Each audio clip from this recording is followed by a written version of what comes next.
Hello, this is Rohan, and today I'll be talking about difficulties and grinding in Fire Emblem, and why there should be no shame in playing on a lower difficulty or performing grinding in these games. So, my experience of Fire Emblem is that I played every game but the first three, so FE1, FE2, FE3, but I played everything else.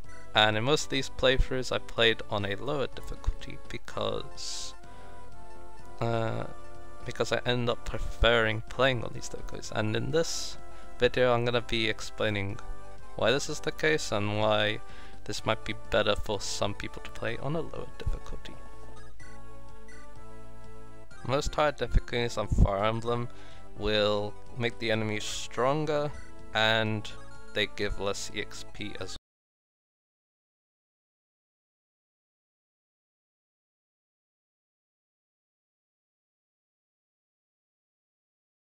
well.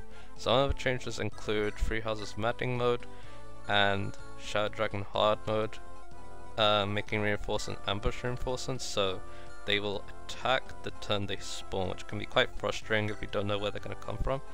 There's also FE7, which did something kind of dumb, where the chapters limit your deployment slots a lot more than normal mode, which again is quite frustrating too, because it means less units being used can make maps a lot harder in that circumstance, and also a bit more frustrating too, in my opinion. So the main reason why some of these changes are not the best, in my opinion, is that they can sap some of the fun. In terms of EXP, with less EXP to work with, you're going to be training up less units, which I find a bit less fun, because most of the enjoyment I get out of my FE experience is training up a bunch of units, like units that are not used a whole bunch, units that I like the characters of, and also units that I just find very fun to use. So one example is like Mia from Radiant Dawn. I have a lot of fun using her, and with more EXP to work on, not only can I use her, but I can also use some other units that would be much harder to use on high difficulty, like for example Laura.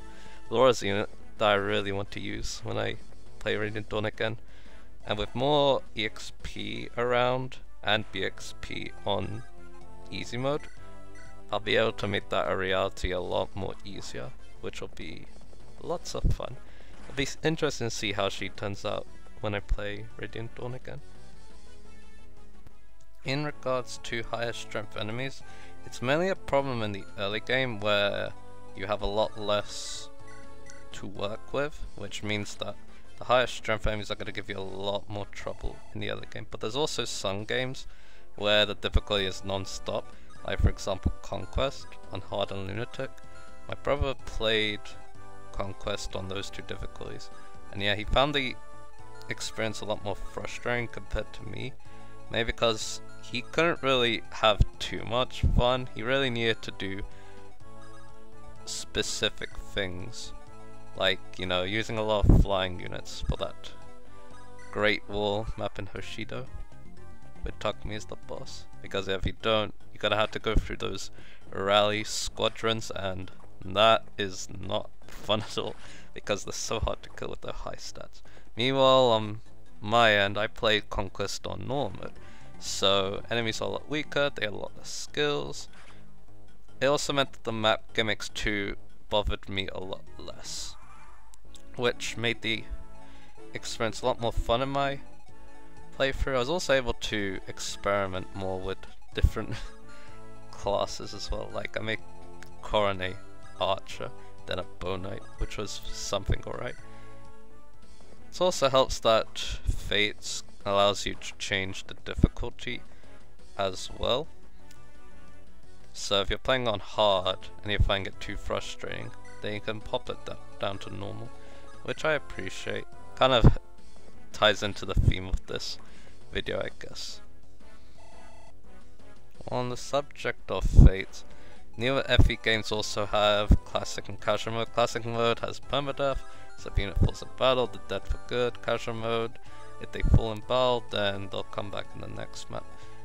With casual mode, I say it's good if you've played other RPGs where if a playable character dies, then you can just use a revival item to bring them back.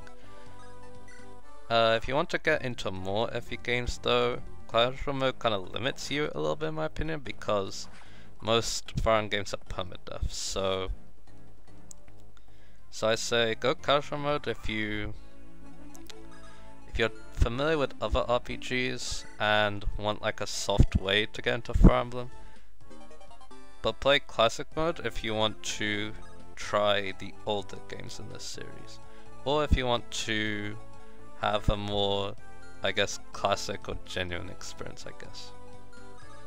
Going back to the traditional difficulty things, another thing to consider is that games like FE6, which I'm playing in the background, it locks its hard mode until the player has been a normal mode playthrough, which signals to me that harder difficulties are supposed to be experienced after you've experienced the game before on an easier difficulty.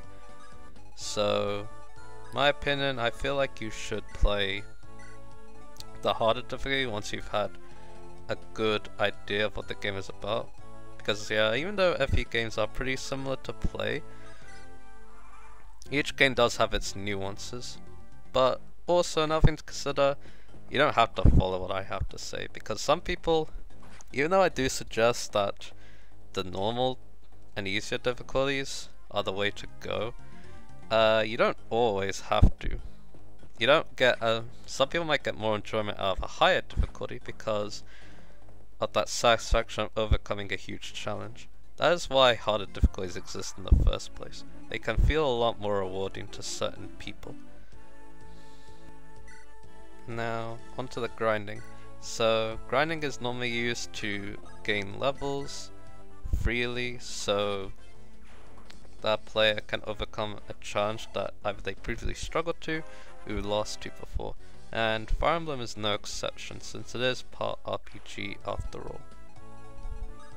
The first way that grinding in Fire Emblem can be achieved is through arena abuse. So, in most of the older games in this series, there are these places called an arena. You basically send your unit in and you bet if they're going to win. So like for example, you send your unit in, the dude asks, would you like to bet 600 gold? And then you go in. If they win, you basically win 600 gold. You can also choose to withdraw if you think your unit's gonna lose, but then you'll lose the 600 gold that you paid for. And then the final one is if the unit loses, where they'll die permanently, and you lose, and you also lose your 600 gold. So not the greatest, but basically how arena abuse works, you keep going to arena over and over and over. Might also use save states, considering that they're on most of the older FE games, which can be emulated, so then you don't have to worry about losing money from withdrawing. And that's a way to easily train up a unit as well as get a lot of money. The main reason why someone would choose to arena abuse is to train up a unit that can't be trained up normally, or is too difficult to train up normally. So like for example, FE6 has Sophia, and Sophia is pretty much impossible to train in a journey map unless you get really lucky, because there's so many enemies that just one-shot her and her actually so poor. So using arena abuse can help her catch up and actually be somewhat useful, because yeah, she's considered really bad because of just how hard she is to train up and how low her base stats are. It also kind of ties into the reasons why people play on a lower difficulty. It can lead to more enjoyment. With more strong units on your side, and also a larger variety of units, it can be more fun to play in that regards. It also helps that arena abuse is actually somewhat balanced in an odd way. The reason for that is on hard mode, the bets are a lot higher, which means that's a lot harder to win. So it's going to take a lot longer to arena abuse. I feel like the game encourages arena abuse, kind of, but only really on the lower difficulties, which are more geared towards playing the game in a more, I say, casual friendly way, I guess. The other way that grinding can be achieved in Fire Emblem games is most Fire Emblem games with a world map have repeatable encounters. So basically, on the world map, there might be like a monster or a zombie on the world map, and if you walk into them, you'll be able to battle them. Basically, it's like another map. This allows the player to get more EXP, and sometimes even money and items. I consider Repeatable Encounters a bit more overpowered than Arena Abuse, because Arena Abuse is limited in the fact that, well, one, there's a risk, and two, you can only Arena Abuse the units they actually sent into the map. With a Repeatable Encounter, each Repeatable Encounter you get to choose what units you bring, and also it's a lot less, there's a lot less chance of a unit dying, because most of the time enemies are quite weak. Think like the Tower of Volney in FE8 for example. The enemies there are not really gonna kill a promoted unit.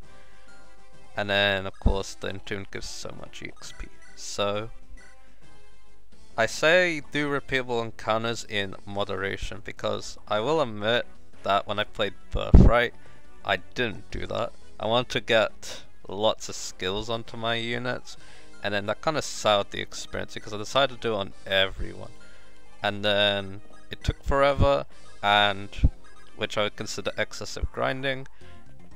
And because it took forever, and my units are so strong, it kind of made the rest of the game not that fun. Especially because I feel like the skills I decided to put on my units just really didn't make the game enjoyable. That's why when I played Rev, I limited what units I was going to use, as well as my class changes, so that I grind less, and that turned out to be a lot more of an enjoyable playthrough. So to conclude, I say that playing on a lower difficulty can make someone's playthrough more enjoyable, but that's mainly if they don't want a game to be too hard, or they want to like steamroll through a game. Higher difficulties are good for players that want to be challenged, want more strategic experience, all that good stuff. Kind of similar case of grinding. You can grind if you feel like you're struggling and need some help. You can also avoid it if you think you don't need that. And you can of course grind if you want to become overpowered and just demolish everything. So yeah, play FE how you want, and don't let anyone else say that your experience is less meaningful because you decide to just play the game on a lower difficulty. So that was my first FE video. I really want to get this video off my chest because this is mainly the way I play FE, you know, playing on lower difficulties. So being able to share that felt kind of rewarding, I guess. I say this was a kind of a stressful video to make because doing this for the first time, you know, it's challenging and all that, but I'm happy I at least gave it a try, and hopefully some of you can, some of the guys watching can share your own thoughts, maybe help me clear up some things I may not covered. I really appreciate it, so maybe I'll do another video like this, we'll see. But I thank you for watching, and yeah, if you have anything else to say, you know, drop a comment. I'm always happy to answer those.